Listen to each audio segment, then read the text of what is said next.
I'm briefly going to talk you through teaching the Holocaust remembrance through technology interventions. Now, this is something that's super important, and we need to talk about defining the issue. Some of the larger points are that there are fewer Holocaust survivors still alive, Holocaust remembrance is fading, and anti Semitic incidences in the US have risen in recent years. And this is not just happening in the United States, this is happening around the world, in places like France, which has the third largest Jewish population in the world. Of these surveys that were done, there were three specifically that this focuses on, one in 2016, one in 2018, and one in 2020. They're very consistent in their findings that Generation Z and millennials are having much less knowledge of the Holocaust, and specifically much less knowledge in being able to contextualize how it happened, why it happened, where it happened, stuff like that. Uh, just a couple of striking statistics on this: 48% can't name a concentration camp, 56% can't identify Auschwitz, 11% believe that the Jews caused the Holocaust, which is up to actually 1 out of every 5 people in New York who believe that the Jews caused the Holocaust. Only 17% meet knowledge criteria on it. So I mean, these statistics, by and large, when they're compared with one another, they're very much in agreement that something needs to be done to make sure that the next generation understands the magnitude and the scale of the Holocaust.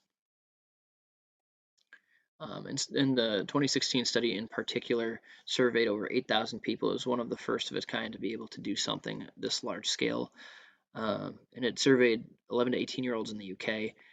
But more importantly, there were over 200 interviews with youth that actually got into a little bit more about understanding of the Holocaust. So it's not just kind of statistical data, but there's also the qualitative data that will tell a little bit more about student conceptions or misconceptions.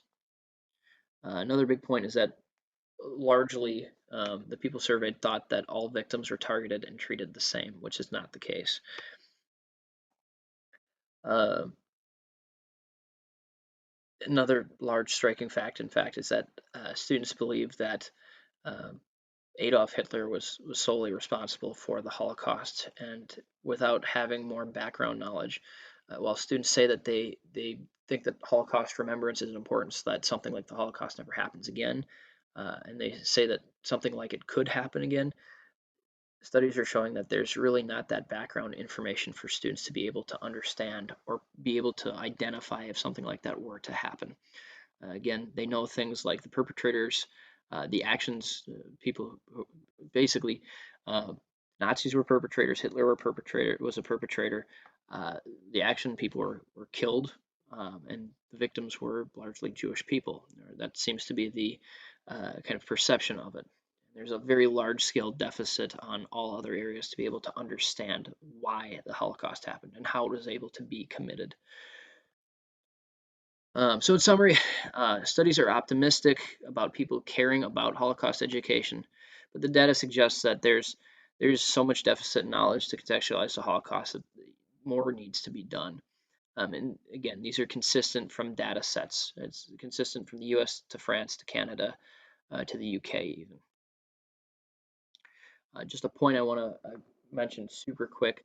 There were concentration camps during the Second World War. There were concentration camps before it. There were crimes against humanity that happened after it. And there are concentration camps happening right now, or things that are very similar to them. So, what is needed to contextualize the Holocaust? Well, people understand, like we mentioned, perpetrators, actions, victims. What they don't understand are the causes, the scale, the location, and the time frame. So this effort would try to help students understand more of these areas where students really have a lot of deficit in that knowledge, especially kind of breaking the stigma that these concentration camps are all over Germany, uh, helping them understand that a lot of them are actually in Poland and other places as well, and being able to understand the larger time frame of events that led up to, inspired, and then continued after the Holocaust with certain things that happened. So again, students are able to contextualize very little of it. They know Hitler, they know Nazis, they know German people, and things like the SS, Heinrich Himmler. Um, the concerning part is that they think that a lot of it was either the Nazi government or just one man. And the Holocaust had so many different facets of complicity that if students aren't aware of them, it's likely that something like this could potentially happen again in the future. I'm not saying it will happen, but if you're not able to see it, how are you going to be able to understand if something like it were to happen?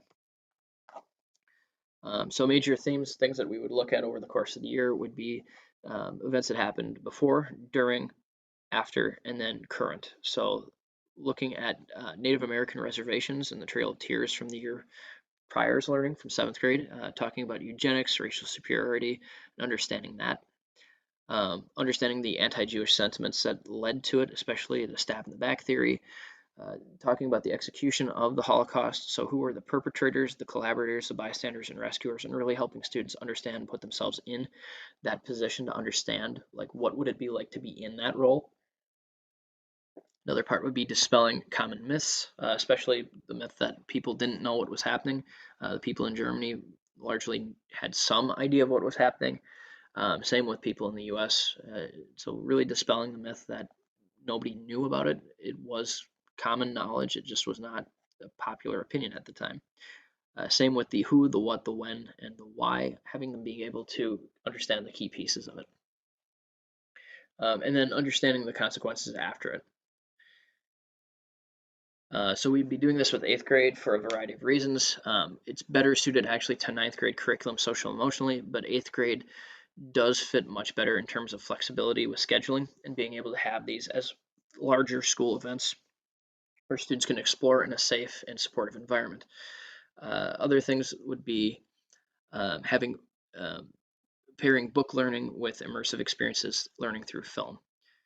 So this would be a full year implementation. We'd be doing in-house field trips instead of leaving the premises and using technology to create some of these immersive experiences. So this would be paired, so Dyer Van Frank would be paired with Boy in Striped Pajamas, Mouse with Schindler's List, and 1984 with Dare Tunnel. We'll talk about these briefly as we progress through this here. Uh, Biggest thing is drawing on the connections to the Trail of Tears and Bury My Heart at Wounded Knee that students learned about the previous year, and understanding kind of the groundwork that allowed Hitler to draw influence from these eugenics movements. Students will learn about and explore the Holocaust in literature classes, reading Anne Frank, and then watching The Boy in Striped Pajamas, really to understand kind of the kid perspective of it. What would it be like to be a young person of your age during the Holocaust? We don't want to throw Schindler's List at them right away and have them have no context and just be frightened. The idea is to not necessarily make them comfortable with it, because that's not the goal, but to have them have a safe and supportive environment to learn about the Holocaust. This would then go into reading Maus in literature class before seeing Schindler's List, so that some of the things that happen in the movie are not as shocking and are not as frightening as what they would be. They're still going to be shocking. They still will be frightening experiences, and to water that down would be uh, really to discredit the experience of what happened during the Holocaust. So the other part of this would be selective editing of parts of the movie, that just the parts that students really don't need to see, like areas or scenes where there's rape being committed, or there's nudity, just things like that, smaller pieces that need to be taken out to make it suitable for the age level, but still giving them the full impact of what actually happened.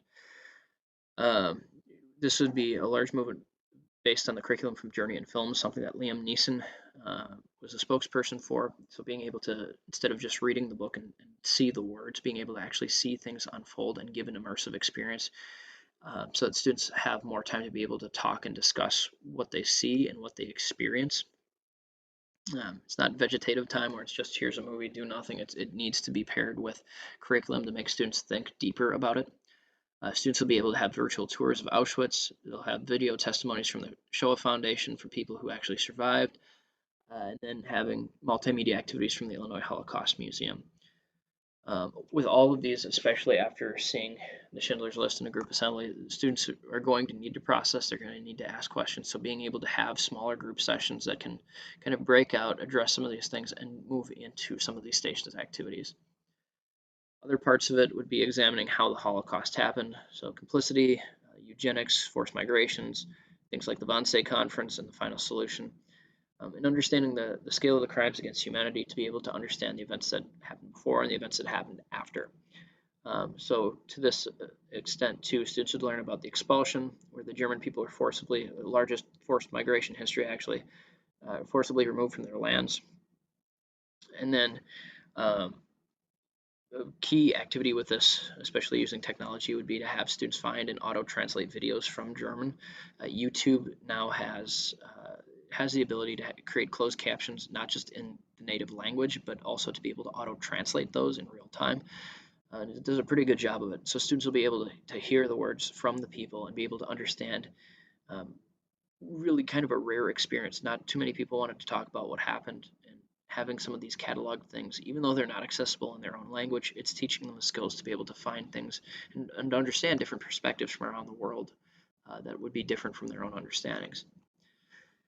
And this would continue into reading 1984 and then watching their tunnel, which is about Tunnel 29, having some digital activities to explore just a little bit more about that, but to really be able to contextualize things that happened directly after the Holocaust that were, I hate to say on par with it because I don't like to draw comparisons, but really to understand similarities between events of what happened. We always talk about learning from history and understanding what happened.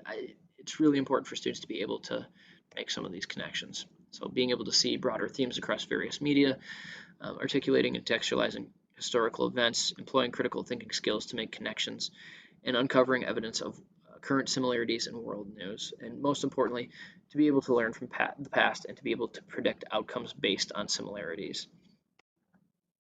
Um, the end of this, students will end up creating a project of their choosing. It could be a presentation, could be an interactive experience, it could be a model, uh, really whatever works for them that allows them to explore in project-based learning mastery of their specific aspect of the Holocaust that they want to really unravel a little bit more of. And this could be something from the Trail of Tears. It could be the Holocaust, the expulsion. It could be East Germany. It could be any one of those things or any specific point in that, and drawing connections from that one event to things that happened in the Holocaust and things that happened before and after. So it needs to incorporate all these aspects. It needs to be able to incorporate understanding the perpetrators, the victims, the actions, the causes, the scale, location, and the time frame. Most importantly, if students are choosing a precursor or following event, students need to be able to synthesize this information, and teachers need to be able to support students in that process. And this also comes with a lot of other things that could be paired up with it, either from current events or more recent events within the last 20 years to different pop culture references, such as the movie Okja. Just being able to have students draw some connections to ethics and humanity and concerns of that nature.